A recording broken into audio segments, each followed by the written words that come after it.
Donc, on va continuer notre cours avec la partie grand 3, action sur le matériel végétal. Nous allons voir dans cette partie installation des cultures, préservation du potentiel végétal, amélioration des plantes et finalement les cultures en milieu artificiel. Donc, si on peut dire que l'obtention d'un rendement élevé requiert l'utilisation d'un matériel végétal possédant un potentiel de production élevé, susceptible d'exploiter au mieux les ressources disponibles du milieu. Donc, en améliorant des plantes, des progrès considérables ont été faits. Ils ont permis une progression très importante de la production. Aujourd'hui, de nouvelles perspectives apparaissent avec le développement de la biotechnologie végétale, génétique plus précisément. En effet, l'installation du milieu du matériel végétal, le choix de population ou variété, par exemple ici de maïs, amélioration, protection, etc., sont des actions nécessitant une possibilité d'intervention pour une production optimale. Donc, comment se fait l'installation des cultures? C'est la première étape de mise en place d'un potentiel de production. Étape déterminante dont la réussite est conditionnée par de nombreux facteurs. On commence tout d'abord par le choix des variétés.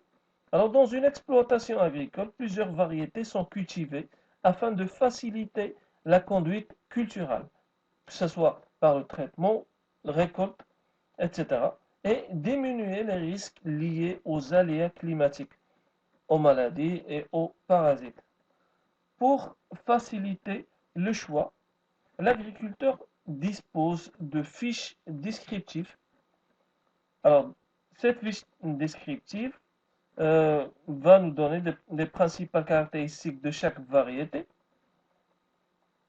Alors, que ce soit pour la productivité, précocité, alternativité, résistance au froid, sensibilité aux maladies, tolérance aux variations hydriques par exemple, et au niveau de facteurs de croissance. D'accord? Donc, ces, ces fiches sont publiées par les services officiels chargés du contrôle des semences.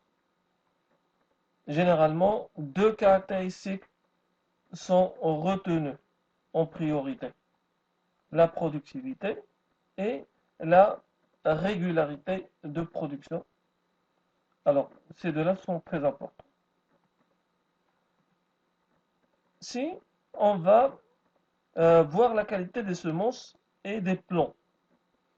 Alors, les semences et les plants sont des organes ou des fragments de végétal capables de produire un nouvel individu. Les semences sont des graines, des akènes ou bien des glomérules. Les plantes peuvent être des fragments de végétal utilisés en multiplication végétative. C'est par utilisation des semences et des plants certifiés de variétés sélectionnées que les progrès génétiques sont diffusés dans la pratique agricole. Si on va voir maintenant époque et date de semis, comme vous le voyez dans ce calendrier de semis ici à droite.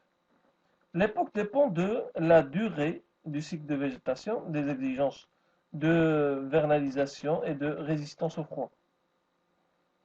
La date de semis a une signification très variable selon les espèces. Cependant, cette date de semis que vous voyez est également influencée par les techniques culturelles disponibles. La disponibilité d'herbicides, de prélevés ou de post-prélevés d'automne a par exemple permis des semis de blé d'hiver beaucoup plus précoces.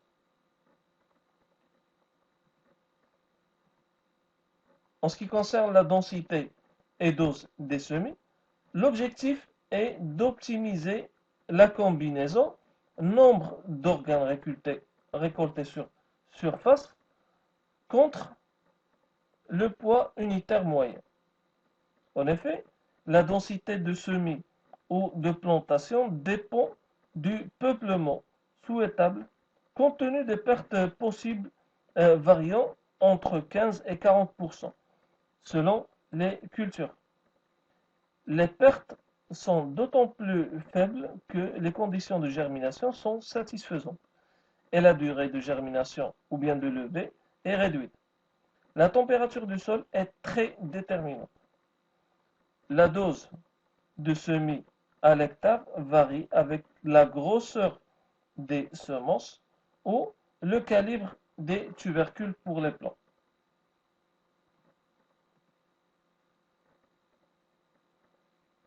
Maintenant, on va voir la disposition des plants, comment ils sont structurés, organisés. Donc, les végétaux sont des capteurs d'énergie. Alors, il y a un phototropisme. On peut penser que les rendements seraient supérieurs qu'ils étaient régulièrement répartis dans toutes les directions.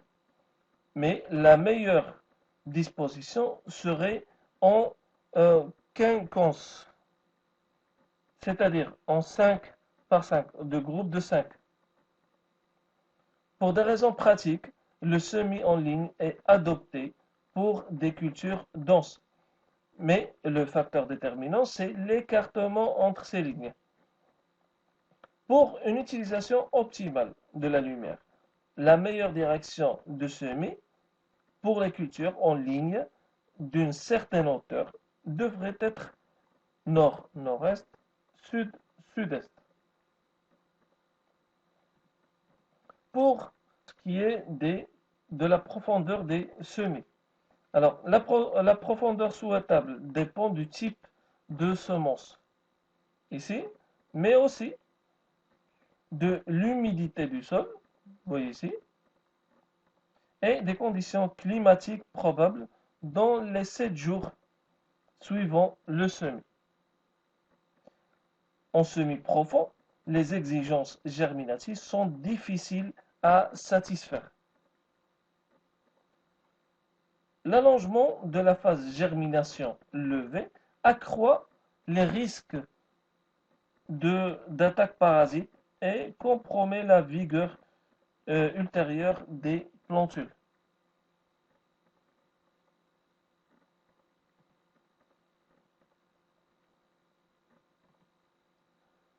Passons maintenant à la préservation du potentiel végétal. Au sein d'un peuplement végétal, les plantes cultivées sont concurrencées par d'autres plantes, ou bien avec des attaques de parasites. Pour en éliminer ou limiter les effets, des techniques ont été développées. Alors, comment on peut lutter contre les adventices de culture? Alors, par définition, ces adventices sont des plantes indésirables dans un peuplement cultivé. Des plantes sauvages repoussent de la culture précédente. Alors, les adventices, que ce soit annuels ou bisannuels, se reproduisent par graines et les vivaces possèdent en plus un mode de reproduction végétatif, comme ici des bulbes. La production des graines chez les adventices est souvent considérable et leur longévité est très importante. Donc, la nocivité, c'est une notion qui nous indique soit direct ou bien indirect. Alors, se manifeste par le phénomène de concurrence, s'exerce tant au niveau aérien que souterrain à l'égard de l'eau. La nocivité indirecte, c'est elle regroupe tous les effets indésirables, l'abaissement de la qualité, difficulté de récolte, diminution de l'état sanitaire, etc. Donc, la nocivité d'un peuplement adventiste peut être primaire si la présence des adventistes diminue la quantité et la qualité d'une récolte. Ou bien, il peut être secondaire si la présence des adventistes réduit aussi les capacités ultérieures de production en accroissant le potentiel semencier. On distingue deux seuils de nocivité. Il y a plusieurs états, mais le contrôle des adventices fait appel soit à des méthodes préventives, ce sont des méthodes qui consistent en la limitation d'infestion par l'utilisation des semences propres, comme de fumier bien fermenté, technique culturelle. En effet, l'assainissement du sol, les apports des amendements, le choix des engrais contribuent aussi indirectement à la lutte contre les adventices en évitant la création de conditions favorables au développement de la flore adventice. Ou bien des méthodes curatives, incluant différents moyens de lutte, l'introduction des herbicides et une gamme très étendue de produits chimiques efficaces et d'utilisation facile ont fait souvent oublier l'existence d'autres moyens, de résistance qui restent pourtant complémentaires mais aussi efficaces. Alors les herbicides en effet renferment une matière active qui selon la nature perturbe divers processus métaboliques chez les végétaux et entraîne leur mort. Dans ce sens, un herbicide doit détruire les adventices tout en respectant les plantes cultivées. Il doit être efficace et sélectif. D'accord? On passe maintenant à la lutte contre les maladies et les ravageurs. Alors, les cultures sont sujettes à des maladies causées par des agents pathogènes et des espèces nuisibles ravageant les cultures. Les plantes peuvent être ravagées ou parasitées à tous les stades de végétation et tous les organes sont susceptibles d'être affectés. Les plantes atteintes manifestent des troubles que vous voyez ici, des troubles de phénomènes vitaux sous forme de symptômes décoloration, nécrose, tumeur, etc. Selon l'importance des dégâts, la production est réduite ou inexistante.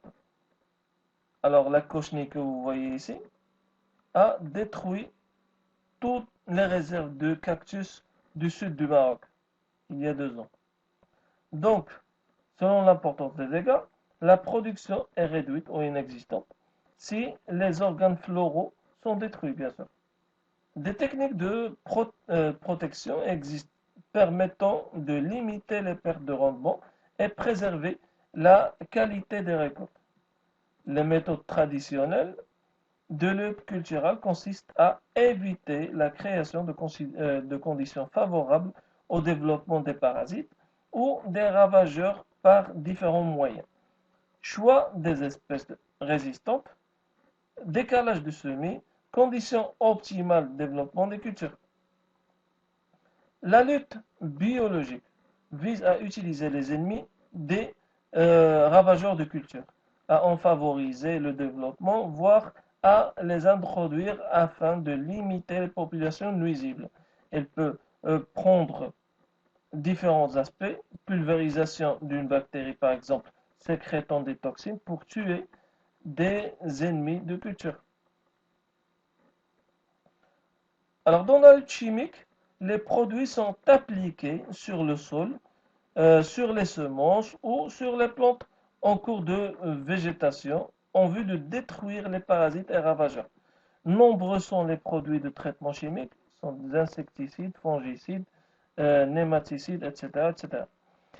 La lutte intégrée maintenant.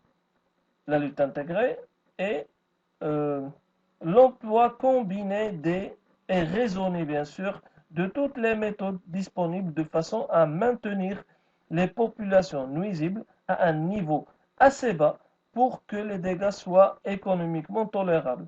L'objectif est de créer l'écosystème le moins favorable aux ennemis des cultures. Donc, si on voit cette notion, la mise en œuvre de la méthode de lutte intégrée nécessite une connaissance très approfondie possible, la meilleure connaissance possible de l'action des principaux facteurs du milieu et des techniques agricoles et surtout, le développement des populations nuisibles afin que les interventions puissent avoir lieu en temps optimum ou bien en temps opportun. L'amélioration des plantes. L'objectif de l'amélioration des plantes est d'obtenir des variétés mieux adaptées aux besoins de ceux qui les cultivent. Bien sûr, culture plus simple, plus de productivité, bien sûr, de ceux qui les consomment, meilleure qualité, meilleure conservation, etc. Ou de ceux qui en réalisent la transformation industrielle, meilleure homogénéité par exemple. En effet, en recherchant des variétés nouvelles ou cultivars nouveaux, répondant mieux à celles existantes, par exemple ici, vous avez la domestication du maïs euh, par la plante d'origine qui est la théosinte, d'accord? Et vous voyez ici les différentes techniques, l'évolution de la sélection des variétés. Donc cette recherche-là, ensuite la sélection conservatrice permet de maintenir les qualités des nouveautés. D'accord? Les objectifs de l'amélioration sont amélioration de la production en qualité et en régularité, d'accroître les qualités de procurer plus de facilité pour la conduite culturelle. Une variété nouvelle doit posséder, outre que la production élevée, une souplesse d'adaptation aux conditions climatiques et édaphiques et aux ennemis. Les produits récoltés doivent présenter une homogénéité suffisante permettant une normalisation biologique, exigence très importante en agriculture moderne.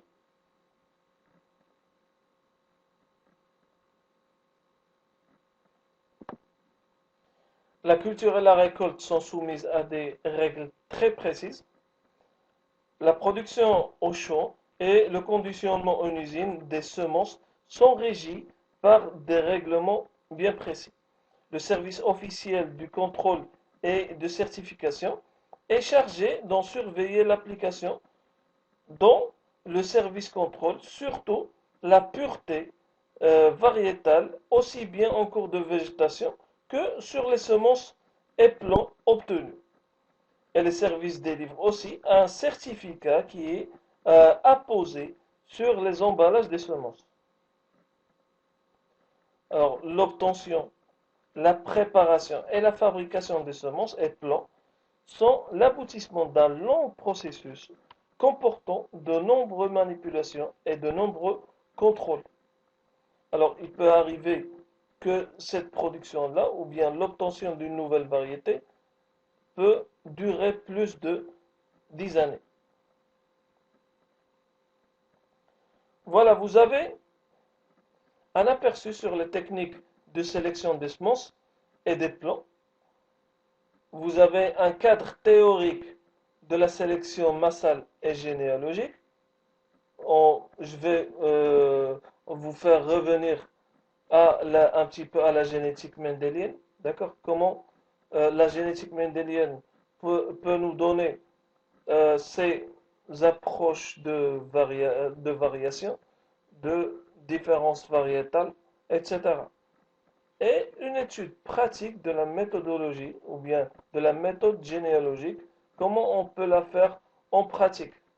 Vous avez ces deux vidéos-là dans la Padlet. Passons maintenant aux cultures en milieu artificiel.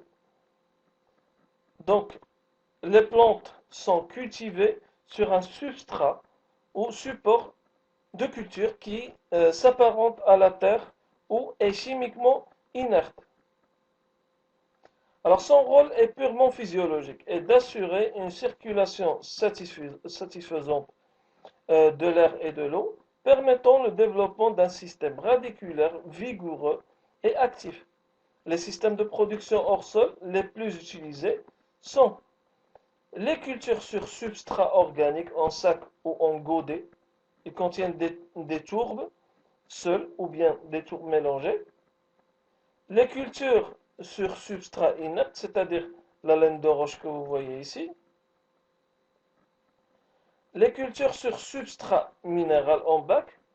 Alors, les bacs sont disposés sur le sol préalablement recouvert d'une feuille de plastique afin de les isoler. Finalement, ou bien après, avant, vous avez ici les cultures hydroponiques. Pas de substrat solide. Les plantes disposées dans des gouttières, que vous voyez ici, sont alimentées par une solution nutritive. Passent dans les gouttières ou bien dans les canaux. Les supports de culture. Les différents supports de culture utilisés sont des matériaux naturels, comme des tours, ou bien artificiels à l'état brut ou après transformation. Par exemple, broyage ou compostage. Seuls ou en mélange, ils ne doivent présenter aucune toxicité vis-à-vis de la plante en question. On distingue trois types principaux de substrats. Les substrats organiques, naturels, les tourbes, les écorces, les composts provenant de déchets urbains, etc. Les substances minérales naturelles, les plus utilisées sont les graviers, les sables de rivière ou de carrière, sont faciles à nettoyer et à désinfecter. Les substances minérales de synthèse, comme vous voyez ici,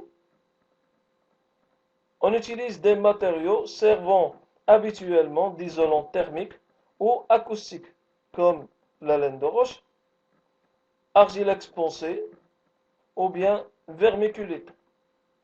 Sont très légers et très poreux et inertes.